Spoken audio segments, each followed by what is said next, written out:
張女士喺度，張女士你好，早晨，張女士。早晨啊，早晨，請講啊，有咩觀察啊你？咁我覺得咧，就係今次新加坡大選咧，執政黨贏咗咧，我覺得有兩個啟示。好，一個咧就係對於我哋香港建制派嚟講，或者對於中央嚟講，你唔使驚喎嚇。咁如果你真係做得好嘅，咁你都話口口聲聲係話絕大多數香港人係支持你哋噶嘛。咁你咪好似新加坡咁樣，一人一票，冇咩其他嘅篩選動作嘅，等我哋去選咯嚇。你做得好，你咪贏咯，贏得光明正大啊！另外咧，對於泛民嚟講，你哋要多啲做啲實際嘅嘢，做實事，同民生有嘅嘢，爭取民心，先至係你哋嘅要做要面對嘅嘢。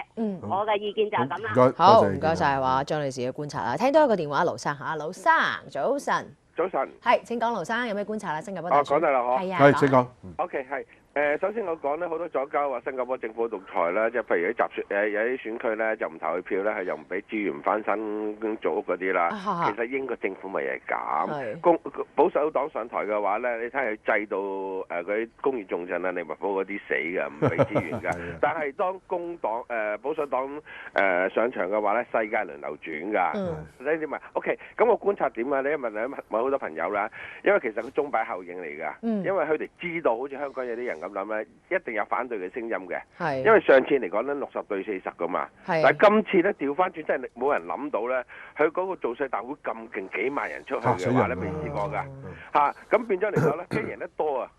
驚佢哇！如果你60-40嘅話，今次係80咁，你俾贏到一半啊1/3嘅話咧，佢哋想穩定噶嘛。咁變咗嚟講，嗰班中間嗰啲人咧，我好多朋友都係咁問咗佢哋咧，就投翻咗閃電黨。即係本來都係諗住，即係最好咧保持，譬如係話55啊，即係譬如話有1/3啊，或者1/4嘅議席俾佢攞到嘅，驚佢哋贏得多啊。其實啲穩定嘅人好多都係咁嘅啫，問過好多，係啊，驚佢贏得多啊咁樣。贏冇問題，冇贏得多。係啦，即係變咗嚟講，上次個造勢大會你睇到佢哋真係好勁噶嘛。係。咁嚇親人。係啊，不過放心啦，新加坡越嚟越縮。另外仲有一樣嘢講開移民嗰度咧，佢哋真係反應好快嘅政府，佢要估計民意㗎。咁因為新加坡嗰個 PR 咧，嗰個永久居民同埋嗰個公民嘅係唔同㗎。就算你住好耐嘅話咧，佢未必會將個永久居民轉做係 citizen 㗎。係啊，仲其實佢可以隨時收嘅，呢招好辣㗎，因為佢淨係會利用你嘅勞動力，就唔會俾嗰個 citizen 係好難俾㗎。好難講。5年咧就同佢 check 一次，而家好多人俾人踢走㗎，即係大陸嗰度去啦。即係冇咁容易啦。總之就係嚇，喂唔該晒，多謝晒盧生，多謝晒你嘅意見啦嚇。咁咪即係假 P 又唔係講笑啫，令你好難做。長海光要俾阿長海光講。剛才有一位聽眾啦，就係話香港應該學新加坡咁樣，一人一票選咁樣。如果過往咁多年啦，民主派就係佔全部即係立法會嘅90%以上嘅議席，因為集選區就係咁啊嘛。嗱，你香港島有5個位，我哋贏一個，即係泛民，或者我哋建制贏一個，咁唔係，而家係3-2啊嘛，嚇3-2啊嘛。但係以新加坡嘅集選區嘅講法咧，而家係咪曾鈺成同埋劉淑儀咧就冇得做㗎啦？因為就係泛民喺5個席位嘅集選區裏邊攞51%，就攞晒，咁就攞晒5個，所以香港島應該係全部係泛民咁恐怖啊代表㗎。喂，集選區就係咁啊嘛，咁即係所以嗰位觀眾咧，即係要知道集選區嘅威力。剛才仲有我哋傾咧，仲有一種講法，即係好似係黃惠倫問。係啊，點解香港嘅泛民咁多票？點解新加坡嘅建制派咁多票咧？呢個咧就係隔離效應。隔離效應，因為中國大陸管得太糟啦，所以即係香港人嘅對比咧，就係大陸嘅政權。大陸嘅政權又出咩奶粉啊？乜都有啦。即係樣樣嘢咧，即係又隨便拉人啊咁樣，即係。咁咧就形成咧香港嘅人咧係即係驚咁樣嘅制度過嚟。新加坡就唔係，新加坡嘅格倫效應咧，其實主要係馬來西亞，跟住就係印尼。係啊，佢嘅格倫效應咧就係話佢哋搞成咁，我哋都係要翻本來嘅穩定。咁啊係啊！你見到立吉咁樣，即係哇，係正人都驚埋喎。所以維持現狀係咪？選民嗰度有冇啲啟示？係啦，我覺得最重要都係睇翻選民結構。頭先好多觀眾都即係攞我哋香港嘅例子去比，但係就選民結構好巧合地咧，呢兩個仿似好即係接近嘅城市或經濟體，其實係啱啱好調翻轉嘅嚇。簡單啲嚟講咧，就係話香港咧係即係我哋好話相對成熟嘅族群咧，其實嗰個投票意向反而係多元啲嘅。咁啊後生都講緊係話80後都講緊係。